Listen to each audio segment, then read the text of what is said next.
so hello everyone. Thank you for joining us today in our webinar on how to lose the war of digital talent, and I'm going to hand this over to McVal because he loves this slide.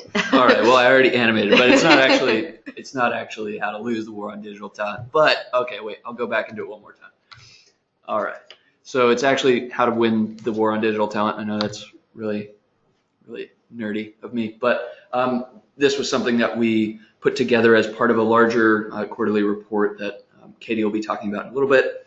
But what we're going to be covering today, it's about 30 minutes of material, and we're going to leave some time at the end to answer some questions. But it's all about looking at the best ways to attract, motivate, and retain digital talent. Okay, so thank you, McVal. So today's webinar represents a true collaboration across ORC. We have many teams within our company, and McVal, to introduce the speakers, is from the strategy team, whereas I represent the employee research team here today.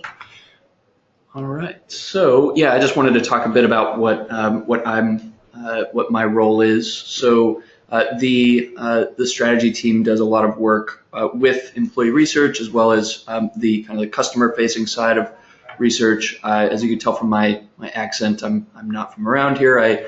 I moved over from our New York office about just over a year ago now, and so I've been heading up the strategy practice here. And so a lot of the work that we do is around finding innovative ways that companies in different sectors are reacting to shifts in demographics, shifts in the way that their business works, the way that the market is adjusting to new technologies and trends. So that's kind of the catalyst that's been driving some of the research we've done for this work. And then for myself, I work in the employee research team as an account manager, largely with our retail and transport accounts. So before we dive in, just a tiny little bit of housekeeping. So you'll see that all of you are on mute. So in order to communicate with us, please do use the control panel, and please do feel free to communicate with us. Please use the control panel, which should be displayed on the top right-hand side of your screen. If it's minimized, just click on the orange button to expand it. At the bottom of the panel, you'll see the dialog box where you can send questions. Please feel free to type questions in as we go through the presentation, and we'll answer these at the end, time permitting.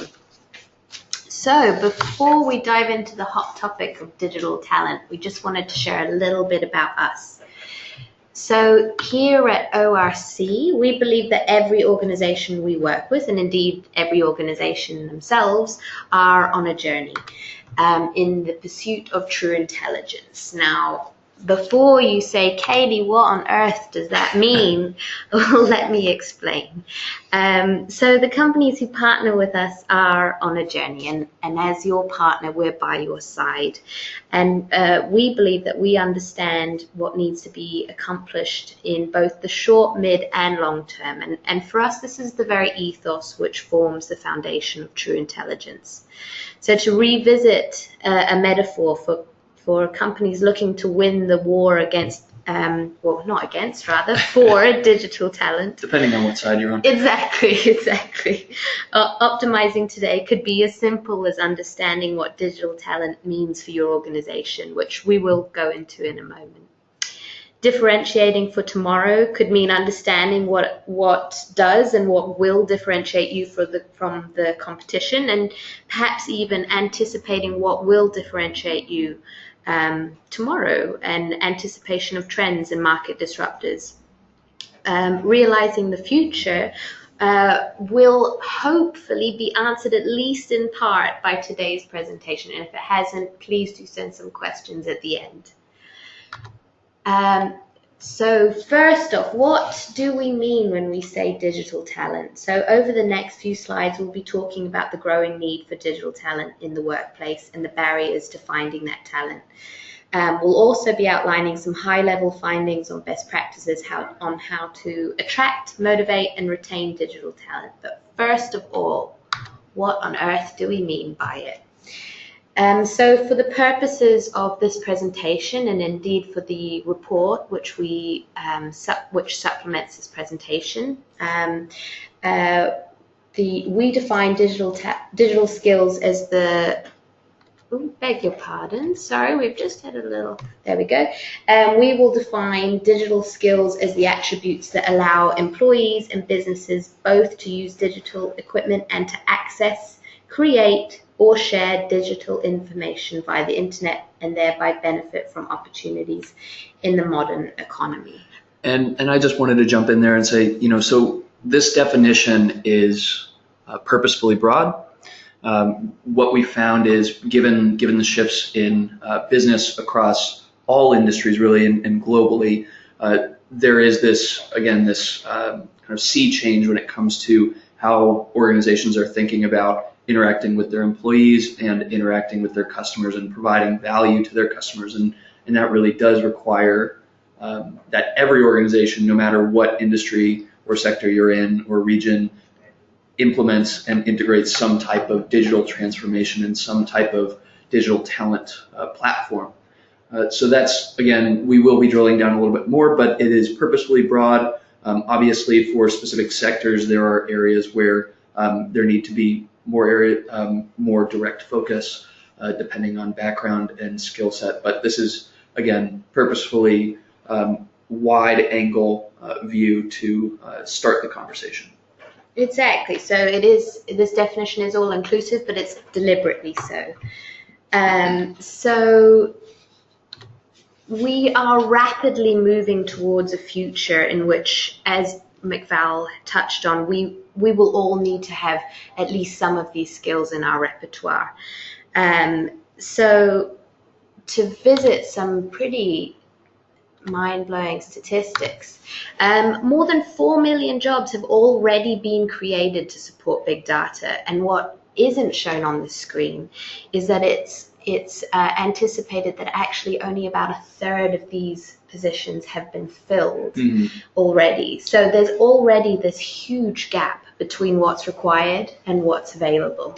And when we talk about, so again, this figure of $3.8 trillion being spent annually in IT spend across the board worldwide, that's a figure that we use as a guiding mark. Obviously, the digital talent space is much broader than just IT, but that's a figure that we've been using kind of as a directive and showing us the way towards understanding that gap. And really, I mean, within the report itself, and we will, I guess, touch on it a little bit here, given the time, we speak about the digital talent gap in specific regions around the world, so Singapore, China, APAC in general, as well as Europe and the United States. But it is something that each nation is really dealing with a lot, not only organizations as a whole, but countries and regions, finding a way to bridge that gap, offer new programs that will bring the younger generations up to speed more quickly when it comes to some of these more, advanced tech skills and digital skills. So it's obvious from these statistics that, the huge spend and the huge gap between where we need to be and where we are really indicates a huge concern within both sectors and many of the organizations there are in the workplace today. So what does it take to win? Well, we believe it's a three-pronged approach. So first off, how do you attract the right people at the right time? How do you motivate them by focusing on the bigger picture? And is that truly different for digital talent than it is to perhaps other talent that are out there? And lastly, and perhaps some may argue most importantly, retention. How do you keep these employees by investing in them and learning and in their learning and growth? Great. So I'm going to be kind of driving a bit of this conversation here around these three main points. Katie, I'm sure we'll jump in several points as well. But really the first point is about, the attraction phase and that first step. So I think that there are a a lot of organizations that are struggling with how to attract that top talent and attract the right people for this shifting, this shifting trend towards more digital business structures and more digital business in general. So let's talk about that. How do you start to attract digital talent? This slide I'm not going to spend too much time on, but for this paper we interviewed over 30 experts and CEOs across different industries around the world, both in kind of tech startups and more traditional organizations. We talked to an individual that runs a steam cleaning organization as well. It's kind of the full gambit in terms of kind of the very tech savvy side of things and more traditional businesses. But we spoke with Chris Dugan, who's the CEO of BetterWorks, and he had this thought to share, which is digital workers are more connected to the world around them by the very nature of their expertise. So this goes to the core of what we wanted to bring up during this section, which is employees and potential employees are looking at how they're going to come across job opportunities in a completely different way. So first off, figure out what matters to them. We also spoke to Leela Srinivasan, who's one of the first employees at LinkedIn and is now the CMO of Lever. Leela actually had a great point when we spoke with her. We were coming in to ask her about, what types of, benefits or snazzy things around the office do you need to really impress people? What really works now? What's trending? And she said, you're missing the point entirely. And after we kind of took a step back and thought about that, and I tried not to take too much offense, it really became clear that it is all about purpose. And that aligns with a lot of the research that we do internally as well. But it is about connecting the employee with the purpose in your organization and making sure that they feel like they're having an impact. So one thing that she did, which I thought was really fascinating, which I haven't seen a lot of other organizations do, is they changed the way they wrote their job descriptions on their website and the way that they go out and recruit people. So what they did, rather than saying this is a job description, they started writing and labeling those documents as impact descriptions. So by referencing the impact that you're going to have on the strategy of the business and the success of the business as a whole, it offers that level of purpose and that level of ambition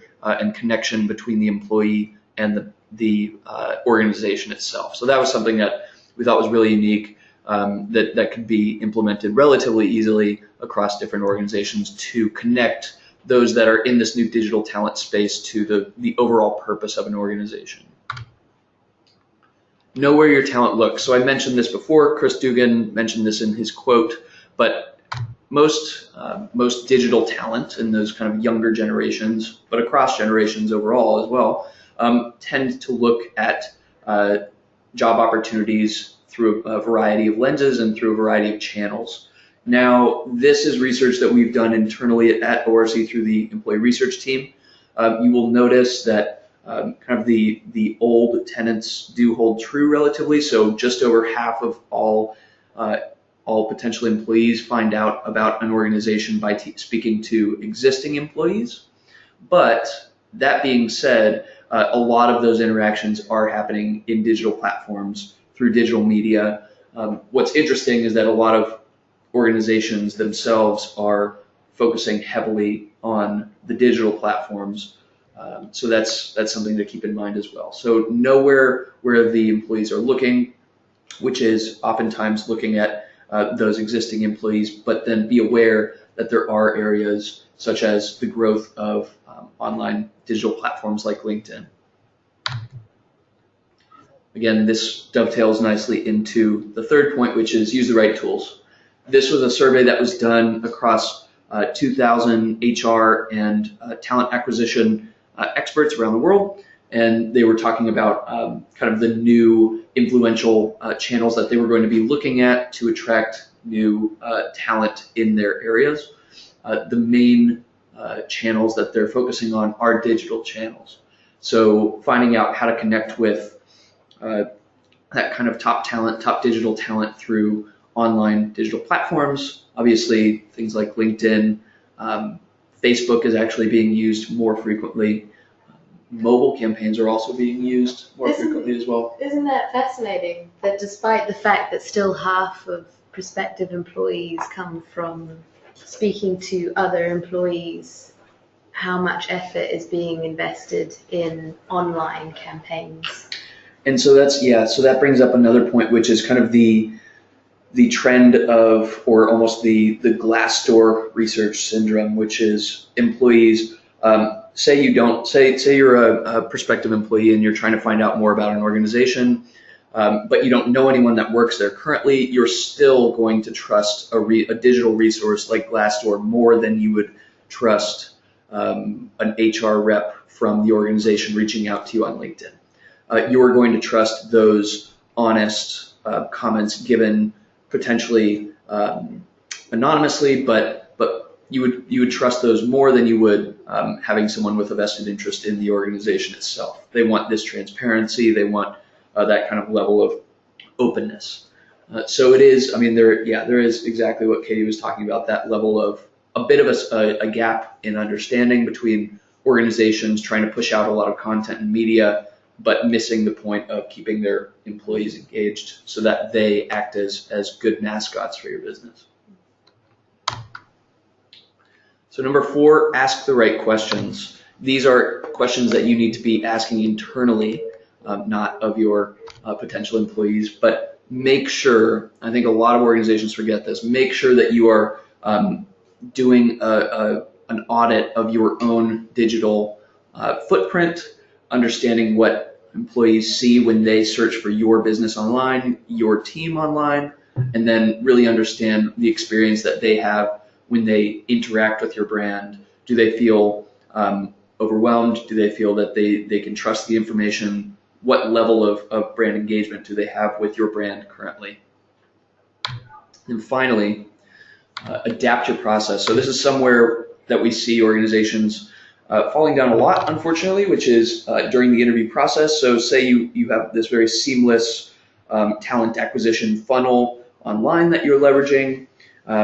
You may be able to pull in really valuable talent for an interview, but once they actually walk in the door, once they have that Skype interview or in-person interview, you need to make sure that you have a strategy that is streamlined, and make sure that the roles that are in charge of the players that are in charge of interviewing those employees are very clear on what questions they're asking, what objectives are for each level of the interview process, and make sure that you are really becoming clear on whether it's a right cultural fit as well, because that will help in the ongoing retention and motivation process. If it's not the right cultural fit, but someone is extremely talented, it is still risky to bring them aboard.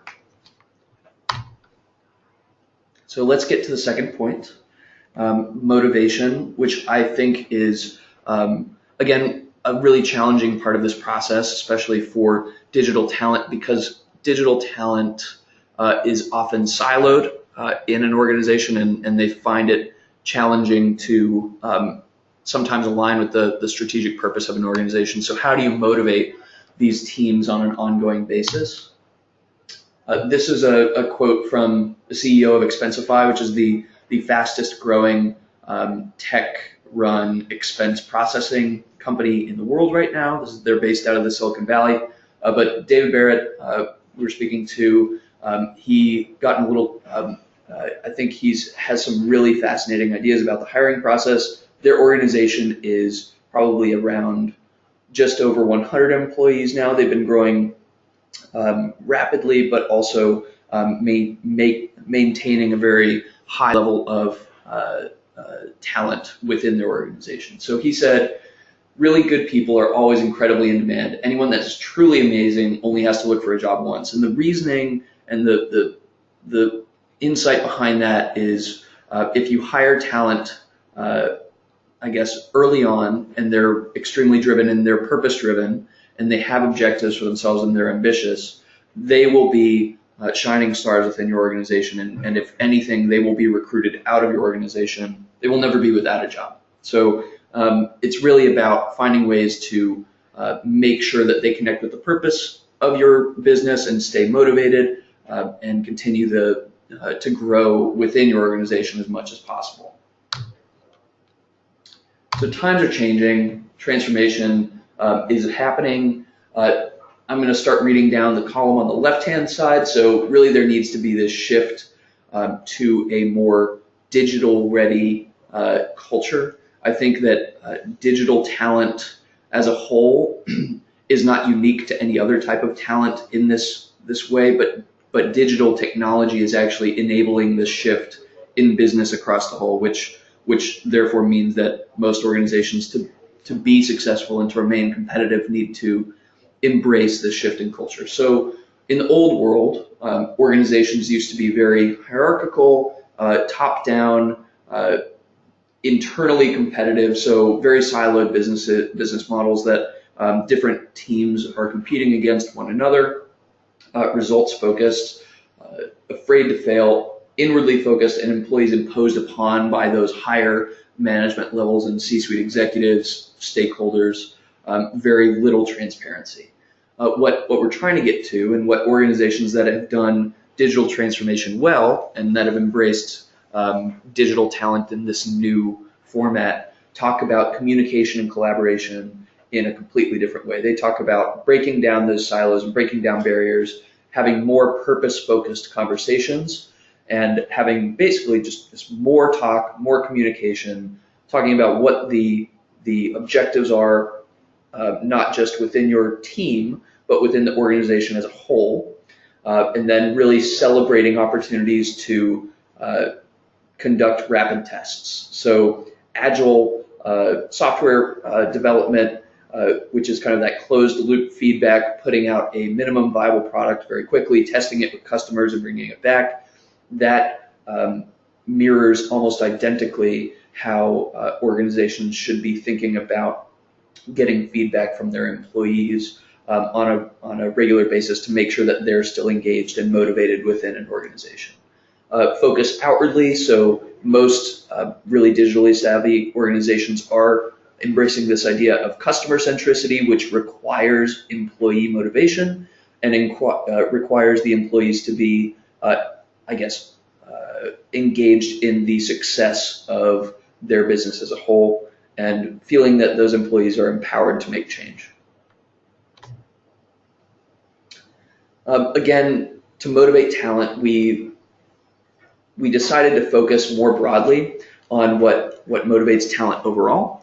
We found that kind of those main motivating factors are actually not unique to digital talent. They're what works for all sides of the business and all elements of the business. These are kind of the top three tiers in Maslow's hierarchy of needs. Hopefully safety and food and shelter are not things that your employees need to be worrying about, but really hammering home the idea that you belong is really important, especially for digital talent, in that digital teams, be them online marketing teams, social media analysis, or IT, that type of thing, they can often feel very siloed and split out of the rest of the organization. So try to break down those barriers as much as possible and allow them to really cultivate that sense of belonging. Self-esteem, so raising that level of self-esteem, perhaps that can go in tandem with belonging. So look for opportunities where these individuals within digital can be recognized for their skills, offer opportunities for them to share those skills with others, and potentially even train and collaborate with them. And then self-actualization, that really gets back to the purpose, which we keep talking about so often, Katie, and I think that's something that's really, it's harder to get to, but it is absolutely vital for an organization to really make sure that the digital talent team feels that they're not just a cog in the works and a box that needs to be ticked, but that they actually have a major point in the overall purpose of an organization. And I think this is so interesting, and really to hammer home on your point there, so that all-inclusive definition of what digital talent means really carries right through. So it's not, the definition can include us all, but what motivates us can include us all. Absolutely. So we've been talking very generally about motivation, but I wanted to bring up 5 kind of points or ideas, little mini case studies from Facebook in terms of how they engage their talent. Most of their employees, in fact, I would say 100% of their employees are some definition of digital talent. So we thought, why not focus on one of the largest, fastest growing tech companies in the world to see what they're doing in this space. In terms of really fulfilling the needs and getting that motivation through fulfillment in job with organizations, Facebook is very open in its hiring process of allowing a new employee to select which team they're going to work on and which project they're going to work on. So when they hire an engineer, a new software engineer, they give them relative, free reign over reviewing currently running projects and deciding which team they want to be on within reason. Obviously, there are instances where they are not able to do that and they have to be assigned to a specific team. But by giving that kind of freedom of choice, they are able to really, drive that sense of motivation and purpose and fulfillment by selecting a project that is of interest to the employee. Aptitude and expertise. This, again, very well dovetails and trickles down from the fulfillment point. But there's this idea of being in a state of flow, which is talked about by the behavioral psychologist, Mihaly Csikszentmihalyi. And it's this idea of balancing something that you're skilled at with something that is challenging to you, both intellectually and talent-wise. So finding the balance between those two leads to a state of flow, which is one of the key indicators for being motivated and happy within an organization and with your life in general. So Facebook takes that idea and tries to find opportunities for their engineers and their employees, no matter what department they're in, to find that balance between a challenging opportunity and something that they're already good at. Authenticity. So Facebook has this idea of rather than work-life balance, work-life integration. So again, that is challenging for some people to comprehend. Some people are very against that idea, but it is all about being authentic as a person in your day-to-day activities at work and at home. So it's trying to reduce this kind of split personality that happens with a lot of employees when they go to work and do one job and they come home and they have a completely different life. So it's trying to find opportunities to open up your employees within the business to be more themselves within reason, to really, show that you as an organization care, which then leads to higher levels of motivation within the organization and the team itself. Learning, this I think keeps coming up again and again, but providing opportunities for organizations to train and upskill the employees. This actually it's a bit the same idea that an employee has to understand the purpose of its organization. The organization has to understand the driving motivators of the employee itself. So they need to understand, what does career progression look like for you? What are the opportunities for you to grow? Do you want to be in a management position? Do you want to stay as an engineer on the coalface side of the project development side? So maintaining that awareness, listening as much as learning and teaching. And then finally, initiative. So Facebook is really great at pushing the envelope, creating very innovative products. That is because they give their employees initiative to create on their own. Google does the same thing. They used to have this thing called 20% time. So they used to say, spend 20% of your time each day or one day a week on a project, a side project, something innovative. But what Facebook does is they do something similar, and there are countless instances where employees have integrated or started new products that would never have come about without that kind of ability to innovate and take initiative for other programs that are not within your job purview. So that's about it for those points. Let's move on to retention, because I know we're running a bit behind. Okay, so retention I think is probably the most challenging piece of this whole puzzle. It is, I think more and more organizations are realizing that they can't keep, especially younger generations, the millennials and Gen Z, people in an organization. When surveyed, a lot of those individuals will say they're planning on switching jobs quickly, and it's seen as kind of a losing battle. And I will say that you won't win all of the battles, and I think that that's something we touch on a lot. Yeah, I think it's something that I speak about with a lot of my accounts, and perhaps even I would argue that we're asking the wrong question in trying to keep people within an organization. I think it's more about getting the most out of your employees while they're there, and accepting that it might be 2-3 years. Yeah. But we do a whole lot of really interesting work in employee journey analysis, which can kind of predict and anticipate when people and what might trigger people to leave. Mm-hmm.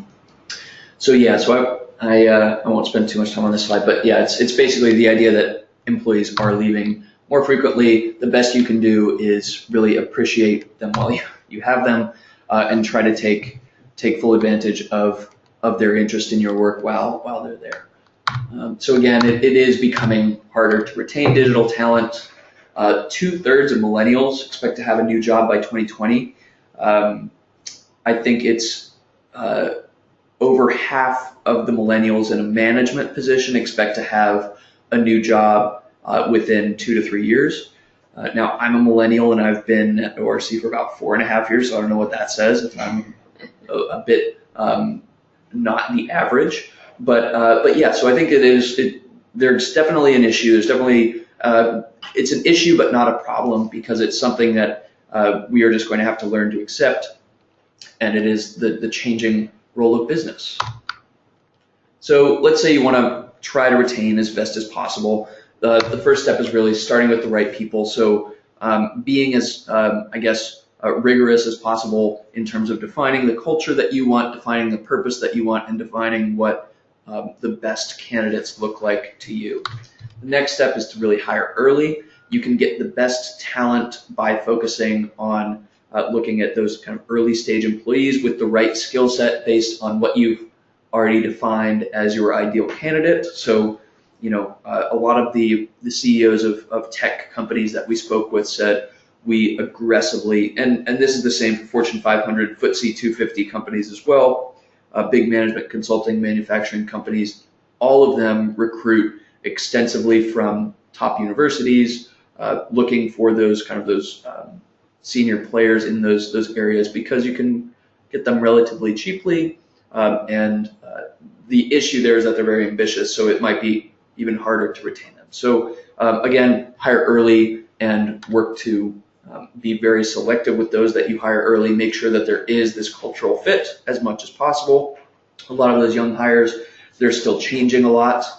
They're still changing their ideas of what they want, their purpose in life, their goals and their ambitions. So again, that is a bit of a moving target, but be as selective as possible. And this goes back to kind of the onboarding, attracting phase.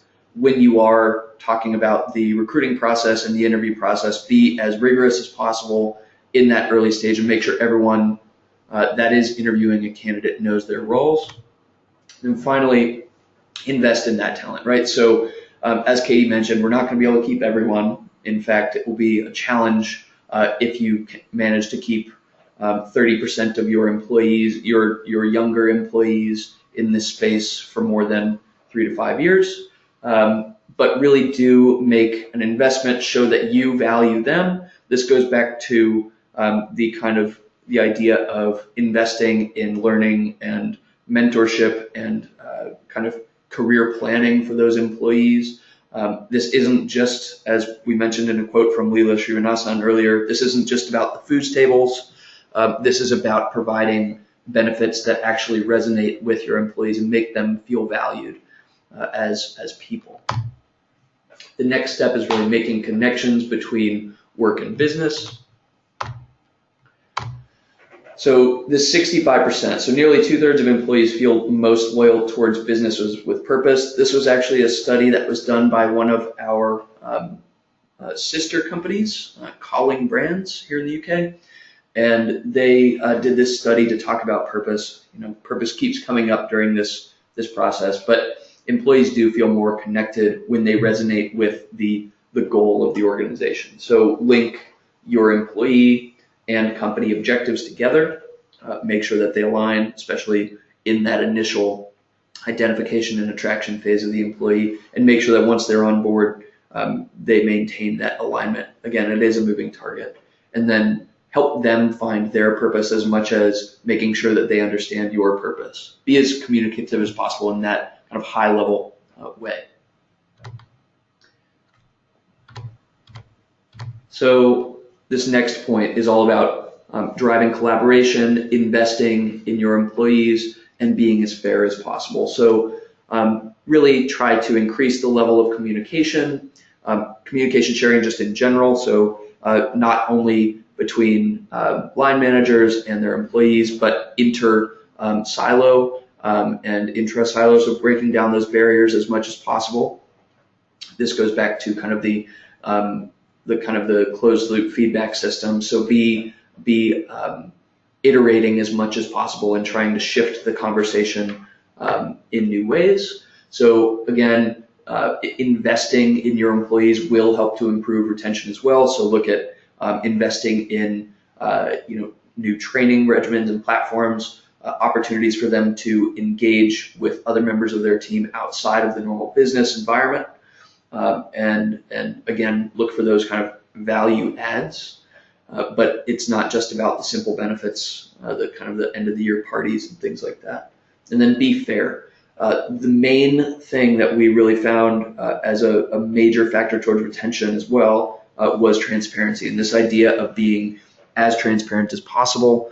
I just read a study about, it was talking about people's fears, and people fear the unknown more than they fear a bad fact that they know to be true, right? So being as transparent as possible, even if it's bad news, is preferred and will drive less, anxiety within your employee organization, among your employees, than would being opaque and less transparent. So really it is about that transparency, and that's something that's come across all of our studies that we've been doing.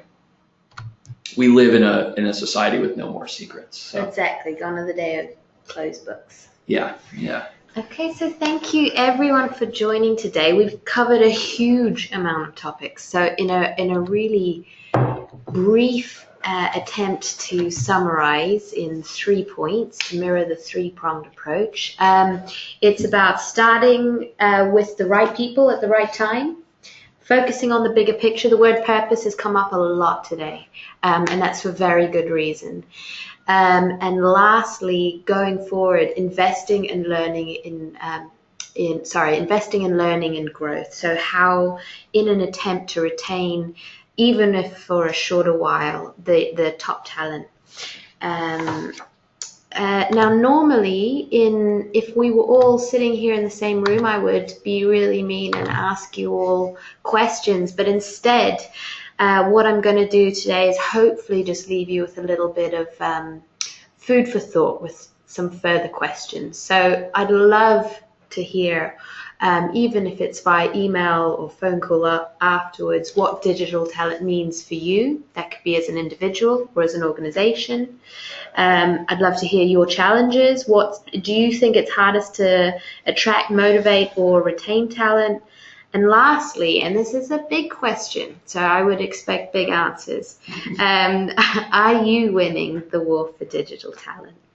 Now, I quickly see, I know we're really pushing for time here. If we have any questions, I can see we just have one question, and it's a really good one. All right. So, McVal, do you anticipate a future where the term digital talent is redundant or obsolete?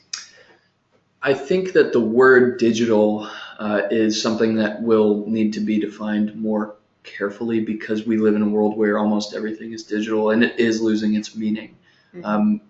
So I would say that is a risk, but until we come up with a better word for what we are talking about, because this is, I think, digital talent is unique to general talent, and the methods that you use to interact with those online and using technology in different ways is unique to dealing with people face to face. So I don't think it will become obsolete, but it will change definitely. Interesting. So, as we mentioned in the beginning, this report is part of a quarterly report that we issue here at ORC called Talent Trends. If you are interested in reading the full report, please do contact us. You'll see our contact details in a moment. This is actually our first report, and we're really proud of it, so we'd love to hear your thoughts. The next topic, which will be published early next year, is women in leadership, and that seems to be a topic which really is resonating with our clients as well. So if you have any thoughts on that, please do reach out to us. So any questions, please just contact us on the details on the screen. And thank you all so much. I know we've run over a little bit today, but thank you so much for joining us. Yeah, thank you again.